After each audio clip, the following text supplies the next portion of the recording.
Boss weapons. A staple in the From Software games, boss weapons have always given us the motivation to take down the most challenging fights in these games to acquire the boss's soul.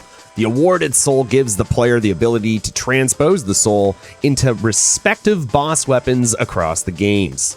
I always really enjoyed obtaining all the boss weapons while playing through these games, as they are usually equipped with really interesting ideas, designs, and movesets. So I got to thinking, what if I did a hitless run while obtaining and only using boss weapons? Is this even possible? Do we have enough materials and runes to make it happen? There are a lot of questions I had, so I decided to sit down and start to figure out if there was a path to take through the game that I could make work for a hitless run. The rules of the run are quite simple. We don't start our journey with a boss weapon, so we use our starting weapon until we take down our first remembrance boss. This weapon is going to be the Uchigatana, as we're going to start with the Samurai class. Until we obtain a Remembrance boss soul and get the respective weapon from it, we are free to use the Uchi up until that point. This is very important to take note of, as some of the bosses in the game reward the player with a weapon upon its defeat, such as the Draconic Tree Sentinel or Gideon. To make the run as straightforward as possible, I will only be using boss remembrance weapons you receive from transposing. With all of that out of the way, we start our journey. My idea was to use our starting gear, the Uchigatana, for as much of the content as possible before taking on the first remembrance fight. I start by grabbing Torrent at Gatefront Grace and head towards Stormhill Shack. We talk to Roderica, and she gives us the Jellyfish Summon, something that we're going to be using much later on in the run. But for now, we head off towards the Third Church of Marika. On the way, I grab the Strength Knot tier, which increases our strength stat by 10 levels. I also stopped to have a somewhat friendly chat with Alexander, obtaining the Warrior Jar Shard, which increases our weapon art damage by 10%.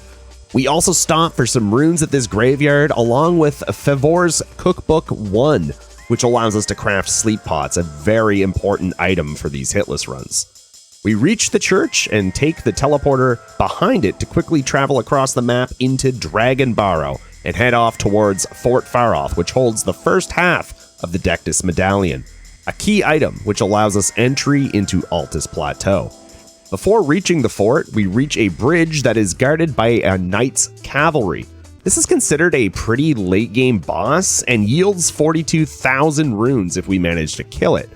We abuse a trick using Kukri to lure its AI to a nearby branch where it falls off the map, granting us a ton of early game runes.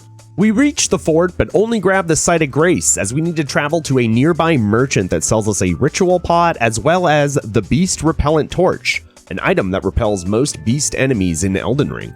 We return to the fort to grab our first half of the Dectus Medallion, as well as a talisman called Radagon's Sword Seal, which will increase our Vigor, Endurance, Strength, and Dexterity stats by 5 levels. We return to the Third Church of Marika and head east to Fort Height to retrieve the second half of the Dectus Medallion. On the way, we take a couple detours to pick up the Green Spill Crystal and Spiked Crack Tears, as well as the Axe Talisman, which will increase our charged heavy attack damage by 10%. We traverse through Fort Height, grab the second half of the Dectus Medallion. Now that we have both parts of the Dectus Medallion, we can head north into Liurnia and make our way towards Altus Plateau. While in the lake, we pick up another ritual pot and then start Raya's quest. It's a quest that grants us early access to Volcano Manor. After talking to Raya, we continue north and pick up the Dexterity Knot tier before stopping at the Boil Prawn Shack Grace.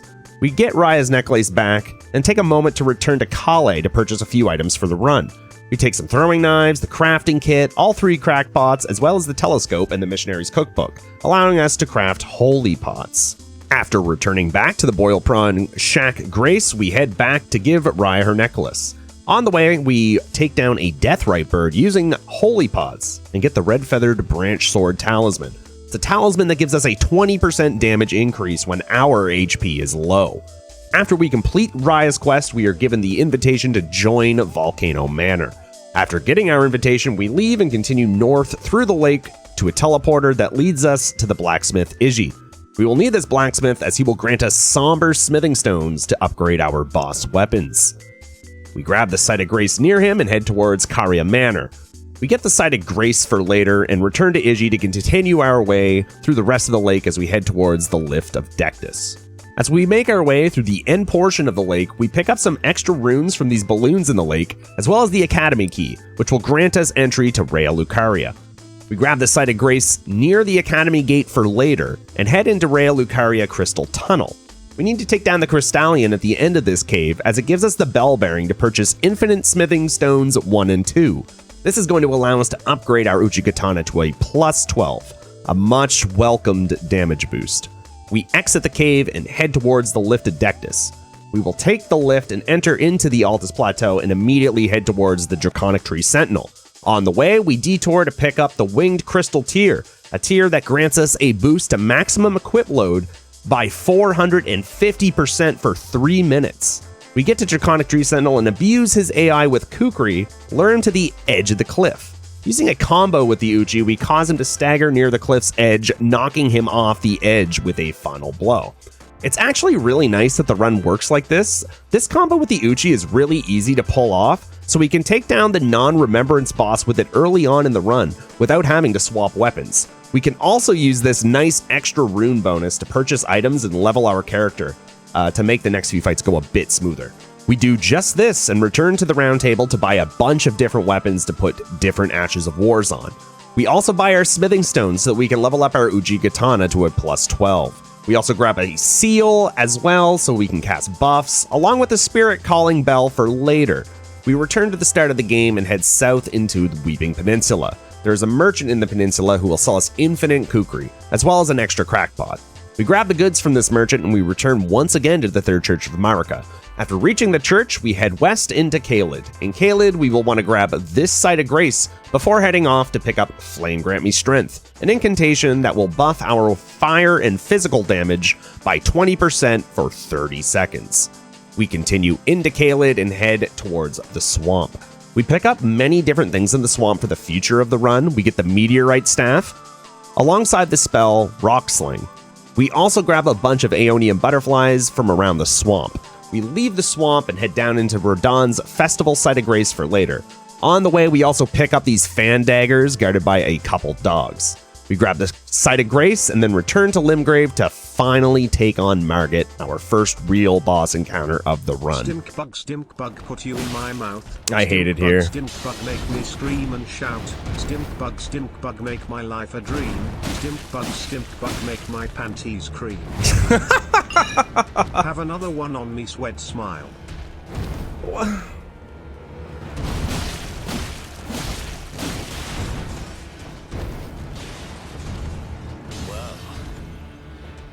What is my chat room? Like, actually. Who the fuck are you guys?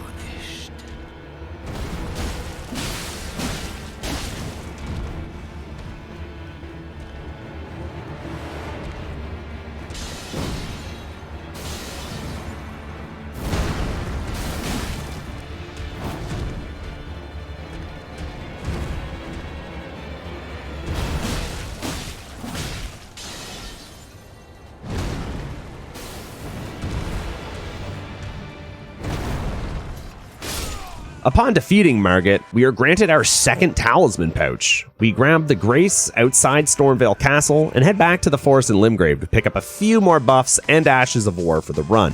First, we grab an Ash of War called Golden Vow, a buff to damage by 10% for 45 seconds.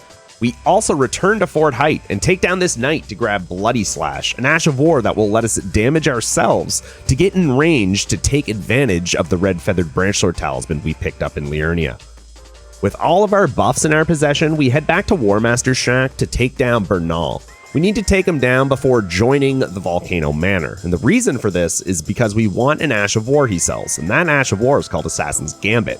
To make his shop sell this Ash of War, we must kill him before joining the manor. Otherwise, you will have to wait until you kill Rykard or do some NPC assassination missions before his shop will sell it. After killing Bernal, we take Raya's hand and finally join Volcano Manor. We make our way through the manor and into the volcano area. We traverse the volcano, we pick up a few higher level somber stones for future boss weapon upgrades, and after picking up the stones, we are met with a mandatory boss fight with Godskin Noble.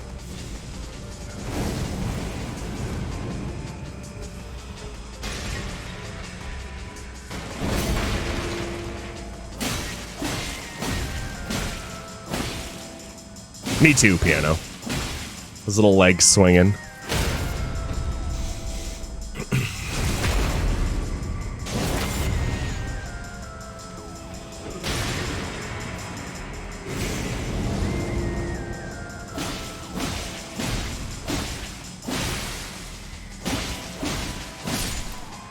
Now, since the Noble is not a remembrance fight, we do not have to switch our weapon from the Uchi and continue forward. We are finished going through the manor and grab a Somber 7 smithing stone guarded by this Iron Maiden. With all of our setup finally done, we can return to Stormville Castle and make our way through it, abusing stealth mechanics using Kukri and Assassin's Gambit. At the end of Stormville Castle, we are met with our very first remembrance boss of the run, Godrick.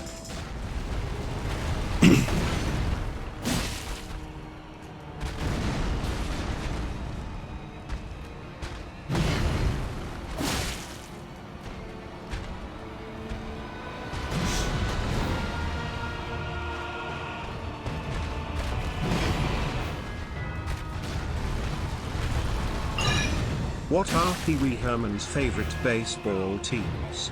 The Expos and the Yankees.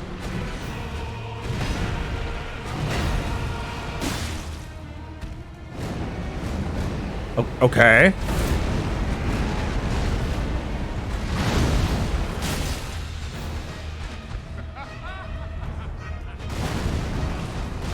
Thank you, Wheat Bread, for that 100 bits. I think. I appreciate it.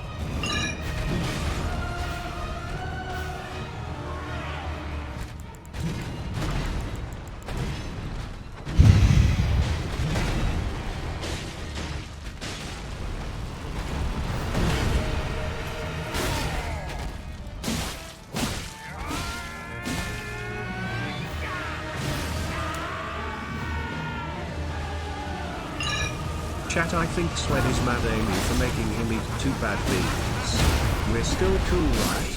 Now that Godrick is dead, we are rewarded with our first remembrance of the run. Back at the round table, we are given the choice between 2 weapons, the Axe of Godrick or the Grafted Dragon. For this run, we're going to choose the Axe. The Axe overall is a pretty solid weapon with decently low requirements for stats. With a requirement of 34 strength and 22 dex, we can easily meet the base requirements to wield this weapon. We also level this weapon up with Izzy the Blacksmith to a +6. We could level it up more, but we don't need to waste precious Somber Stones on damage that we don't actually need. We take our new weapon and head to Caria Manor. We run through the manor and are met with a very, very short encounter with Ghost Loretta.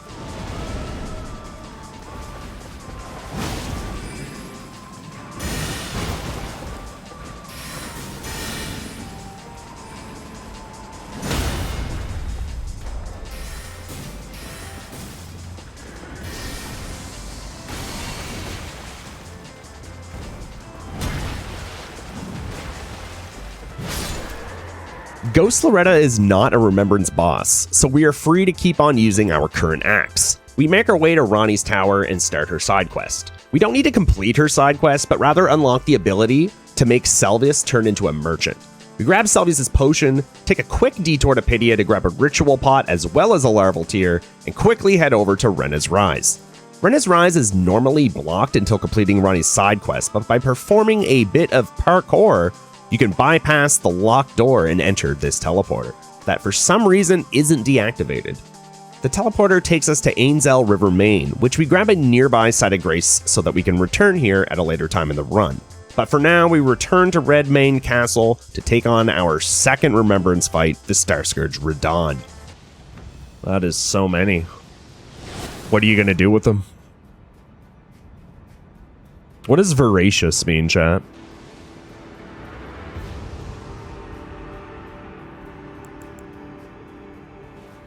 You're gonna level up? Let's go, dude. Fuck yeah.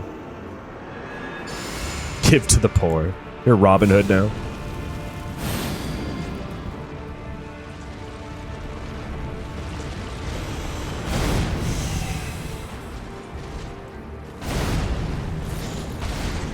Voracious means wildly hungry, I see. Noted. V-Sweat learn, V-Sweat notes.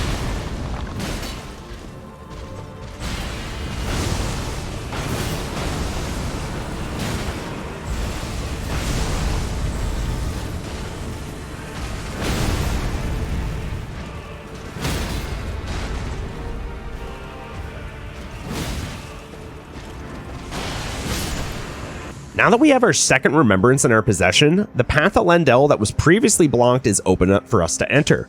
Upgrades for boss weapons are very limited in the early game, so now that we have a new area that has been unlocked for us, we can quickly run through Lendel to pick up a Somber Smithing Stone 6 that we were missing to gain a full +9 upgrade to Radahn's boss weapon.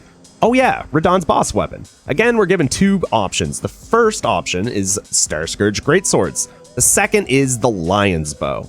We take the Greatswords as a bow wouldn't help us too much on this run. The Greatswords are pretty strong with a really cool weapon art gravity attack that can be good to take down weaker mobs. The stats required for this boss weapon are 38 strength, 12 dexterity, and 15 intelligence. We have to level up our strength stat a few levels to reach that number, but it's fine. We are also going to level up this weapon all the way to a +9 as we are going to use it to take down 3 different bosses. With our new weapon in hand, we head back to Raya Lucaria to head towards the Red Wolf of Radahn. We use the weapon art to take down the mobs guarding the entrance to the academy, and then we use a combination of Assassin's Gambit and the Beast Repellent Torch to safely navigate through the academy. Upon reaching a Grace in the academy, we have to utilize a very unique strategy to manipulate the locations of these pages guarding this chest in this small room.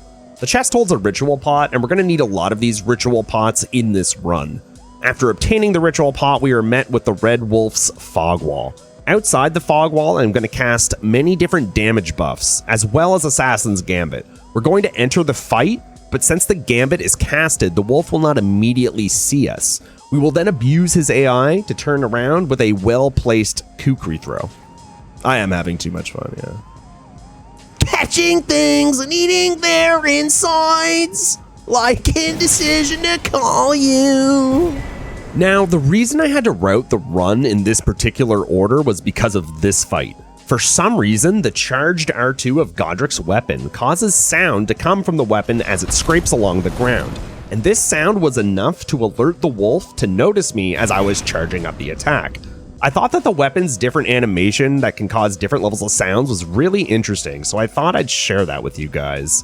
After we finish the wolf, we return to Lendel to take on Godfrey's Shade. There, you're no... Sorry.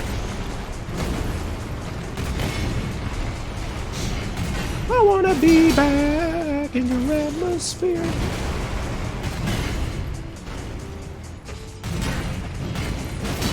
My wounds begin to heal.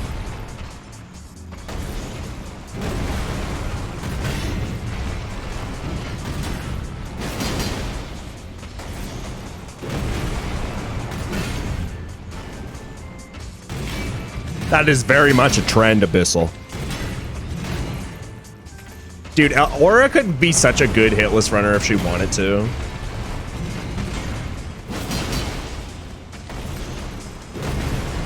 We head up the stairs to take on Morgott. This weapon has a very cool charged R2 script that we can perform against Morgott so that we can easily take him down. Check this out.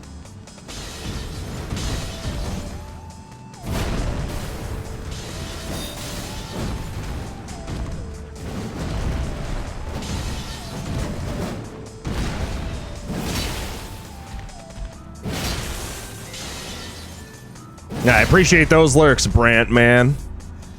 Bone Storm! What's up, bro? Good to see you, my man. How are you? Never say hi to Axel anymore. Feels bad, dude.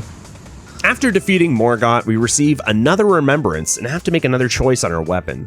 We are given a choice of Morgott's Curse Sword, which is a dexterity-based curved greatsword, or our second choice, a tool called the Regal Omen Baron. We're going to go with this sword and use it to take on the Fire Giant.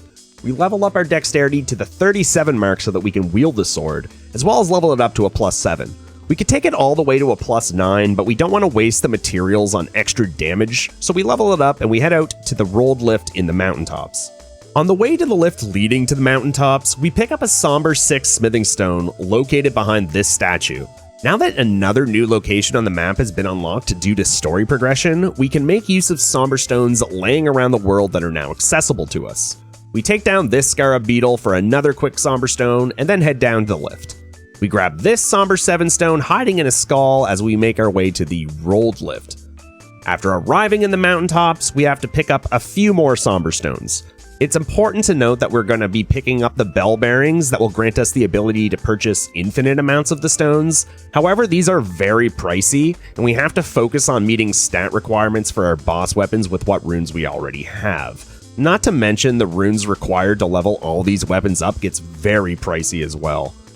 We take down this scarab beetle in a tree for another somber 7, as well as this one after the bridge guarded by the arrow shooting golem, which yields a somber 8, and take a detour through the mountaintops for a few items that we're going to need. We head towards Stargazer's ruins and quickly grab this somber 9 before we get there.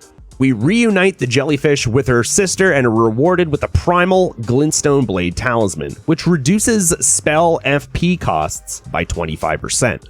After crossing the giant frozen lake, we first stop by the first church of Marika to pick up the bell bearing that grants us the ability to purchase infinite somber stones 5 and 6. We also use a smooth knife throw to take down this scarab, giving us another somber 8. Now that we have gathered all our upgrade materials, we get ready to take on Fire Giant. Let's go.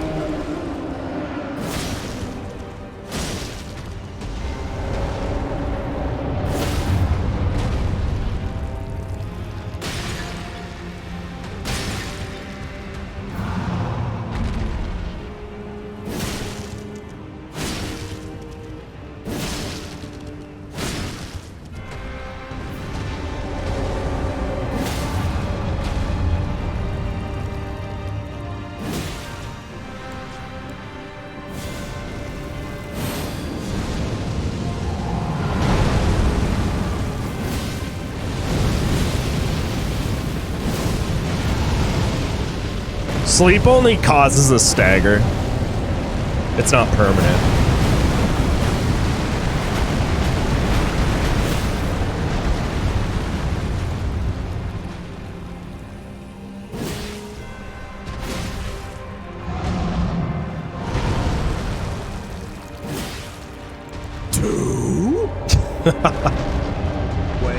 Wait.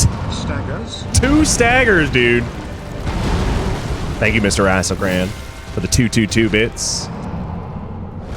Appreciate it. Thank you.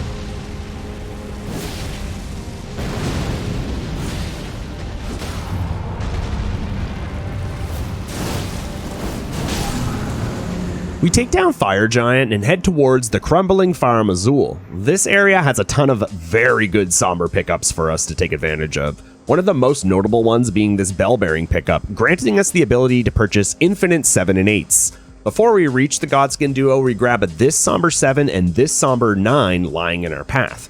We sit at the Grace, granting us the ability to travel to and from the Azul. We fall down from the site of Grace and do a bit of sneaking to grab another somber 9. We return to the Round Table Hold and are met with another option of what weapon we are going to choose. Our options are Giant's Red Braid or an incantation called Burn O Flame, which creates fire pillars around your character. We're going to go with the Whip, which has a very unique weapon art. We are also going to level the Whip to a +9. Now, we could take the Whip to Godskin Duo, however, Godskins resist both strike and fire damage, making this Whip less than an ideal choice to use against them. Instead, we're going to head back to the Academy and challenge Rennala. Rennala is normally a pretty scary boss, but with our weapon art on the Whip, we should be okay. Before we head into Rennala, we quickly climb this ladder to the upper part of Red Wolf's arena to grab a talisman for later called Radagon's Icon, which lowers the length of time it takes to cast spells.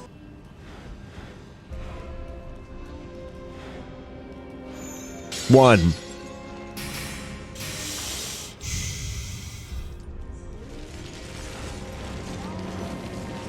2.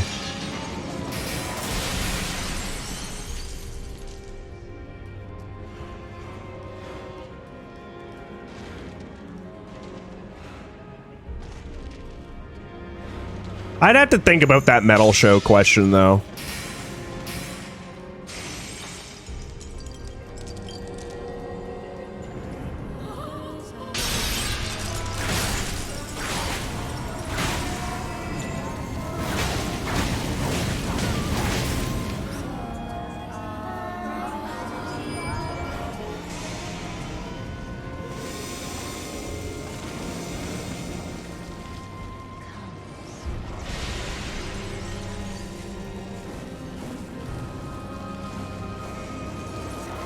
That'd be a good one, Nahawk.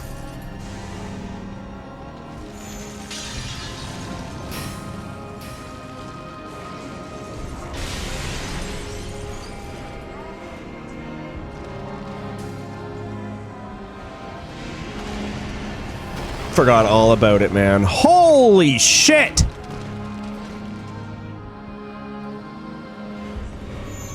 Two.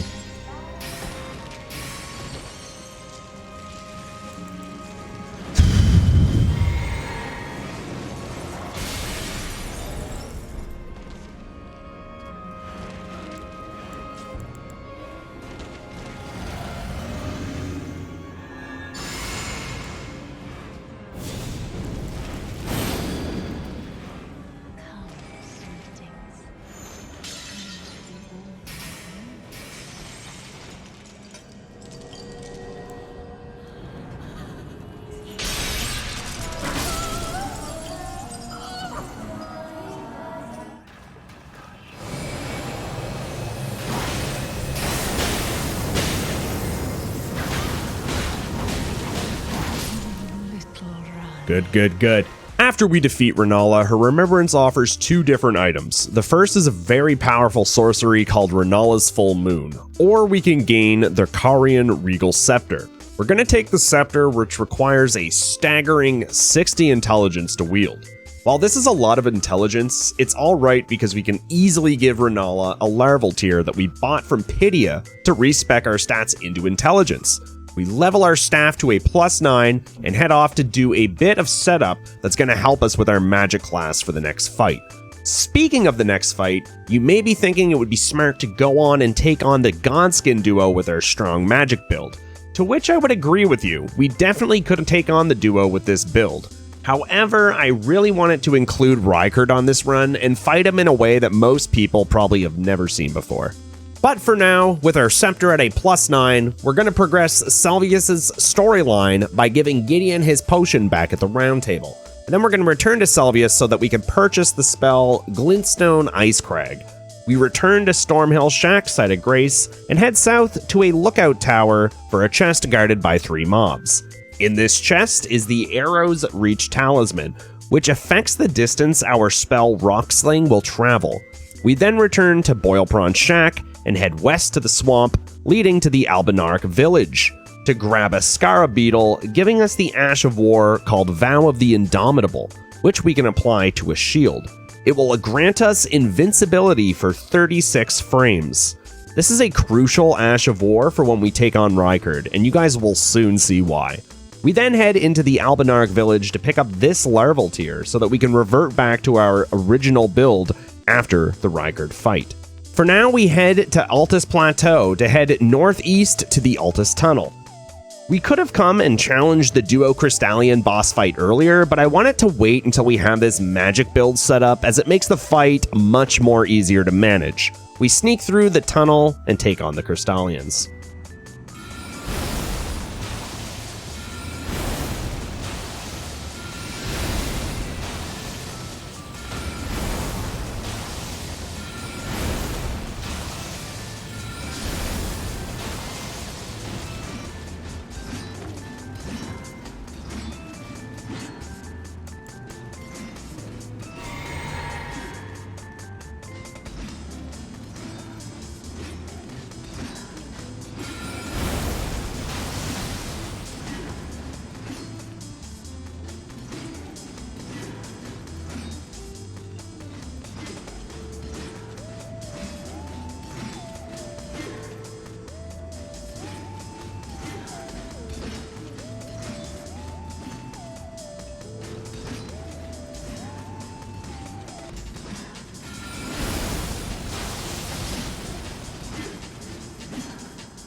After taking down the Crystalians, we are rewarded with a bell bearing, allowing us to buy infinite somber 3s and 4s, which is very important to get at this point in the run, as the sombers that Iji the blacksmith sells are now all used up. We return to the Volcano Manor and proceed through it to a teleporter that leads us straight to the Rykard fight. But before we enter the fight, I return to Ainzel River that we had unlocked earlier. We're going to take some time to jog through this underground section so that we end up at the Lake of Rot. At the Lake of Rot, we pick up some Aeonian butterflies, a couple somber stones that are lying around, and most importantly, this nomadic warrior cookbook. It allows us to craft rot pots. We then travel to the Church of Plague so that we can farm a few toxic mushrooms so that we can make use of our newly acquired rot pots, and then return to Rykard for an epic encounter.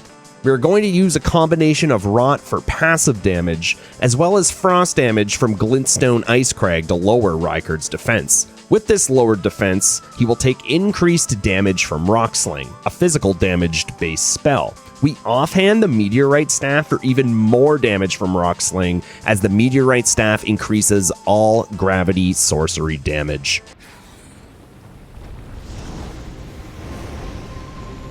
Sorry, twice. No, once.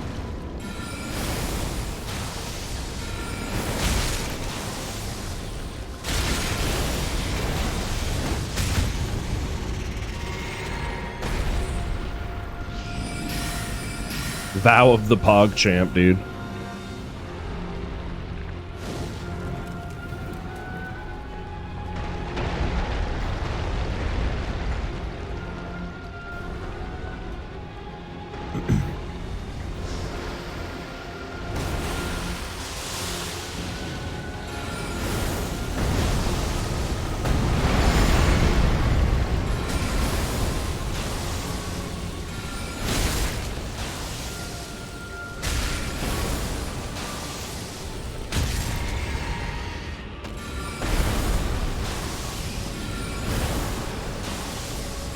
True, twice. Thank you, guys. Yeah, you're right, twice.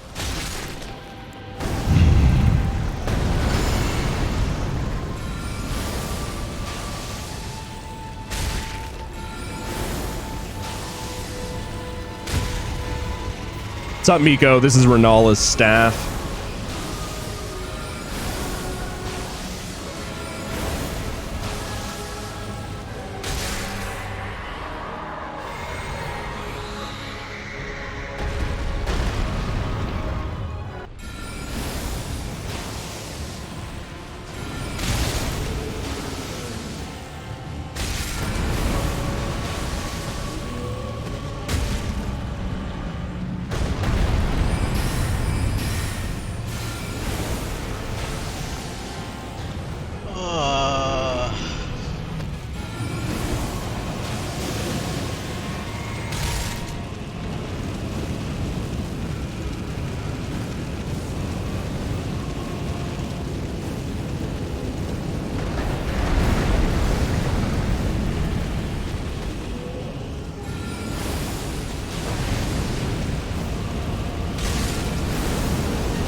Very early hell phase.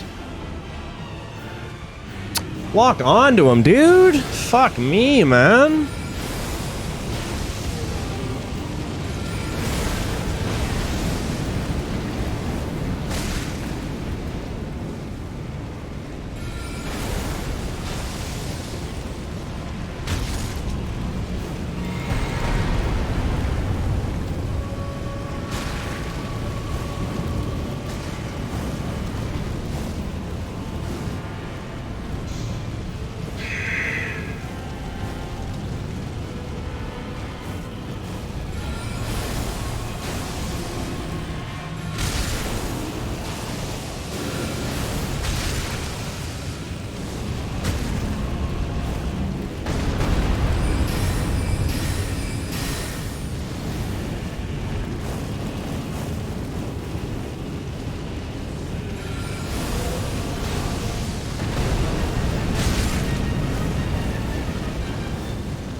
After receiving Rykard's remembrance, we are given the usual 2 choices. First up is Rykard's Blasphemous Blade, my personal favorite weapon in Elden Ring. And the second choice is Rykard's Rancor, which is an incantation. We take the Blasphemous Blade and we level it all the way up to a +9. We then return to Farm Azul to take on Godskin Duo.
What's up, Cuomo?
After we make quick work of Godskin Duo, which is a non-remembrance fight, we keep moving through Farm Azul until we reach the Foggate of Maliketh.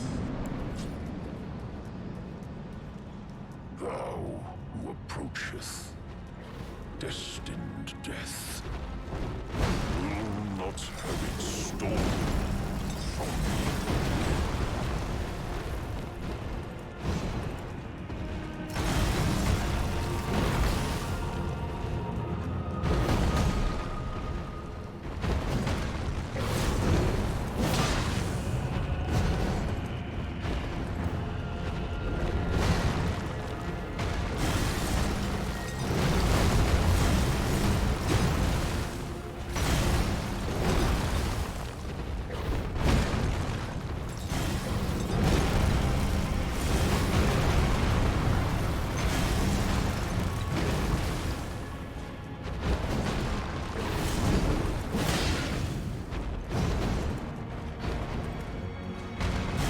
Oh yeah, it's a small room, Voodoo.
After the Maliketh fight, we are rewarded once again with a remembrance, and we have to change our weapon. The first choice this time is Maliketh's Black Blade, or an incantation called Black Blade.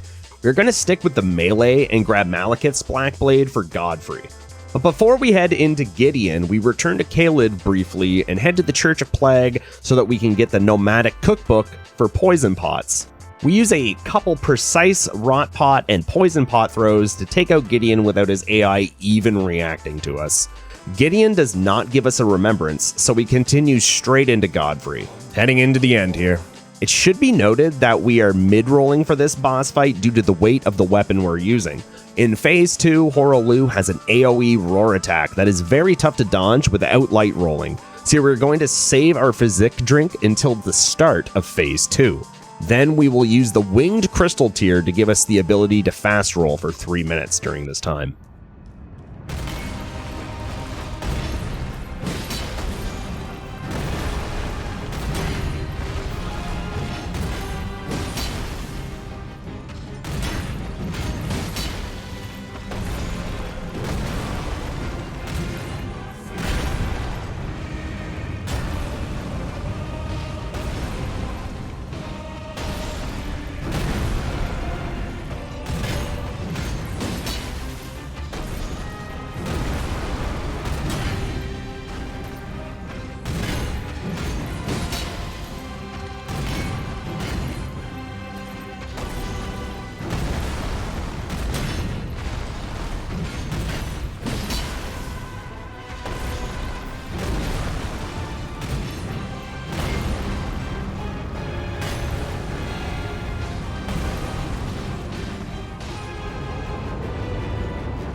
When you're an orphan, every bag of chips is family size.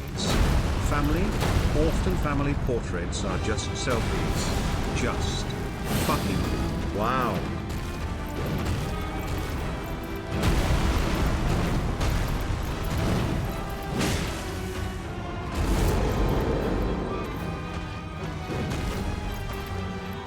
I personally don't like this one because I suck dick at it. Okay, I should stop saying that. It's offensive. No, it's not offensive though, because I will suck dick.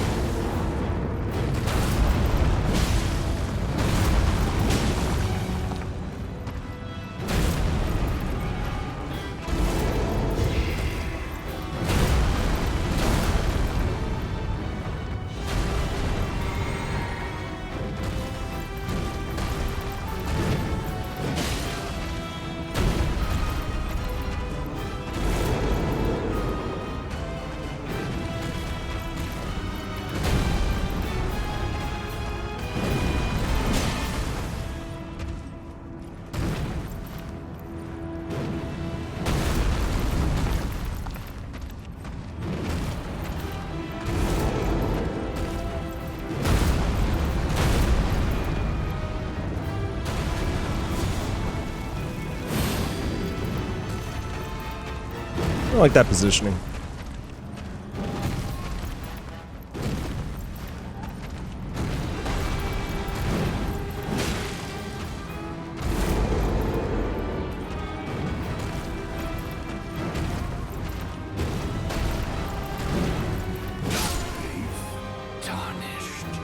Our final remembrance of the run from Godfrey grants 2 options. The first is the Axe of Godfrey, a very underwhelming weapon in my opinion. The moveset is very slow, the stagger buildup is awful for a large weapon, and it makes us mid-roll. Not the best weapon for Radahn. However, the second option isn't much better. It's just an Ash of War called Earthshaker. So with our options limited, we take the underwhelming axe, level it all the way to +10, and get ready to take on Radahn. With the low stagger buildup, this fight is by no means easy and free like it can be on some other runs. Let's just hope we have what it takes, guys.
Come on, follow it up.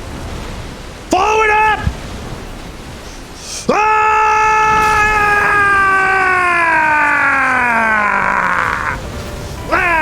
Let's fucking go, dude. Boss weapon relay. Hitless Elden Ring world's first, dude. In-fucking-sane, dude. This run was one of my favorite runs that I've ever completed to this day. A few years ago, I completed this run on Dark Souls 3, defeating every boss in the entire game in both DLCs. If you wanted to check this old video out, feel free to check it out here. Also, if you made it to the very end of this video, I really appreciate that. Thanks so much for enjoying it, and consider subscribing as I upload lots of different Elden Ring and Souls-related content to this channel. I plan on doing this run with every remembrance once the DLC for Elden Ring is released, so stay tuned for that journey. If you want to watch the grind of these runs happen live, come hang out over on Twitch. It's where I stream daily. Thanks so much again, guys, and as always, have a good day. Oh, dude, that's so fucking cool. Guys, thank you so much for being here to see this, dude. I'm fucking stoked. So happy I got this done, especially before Rain Run, right?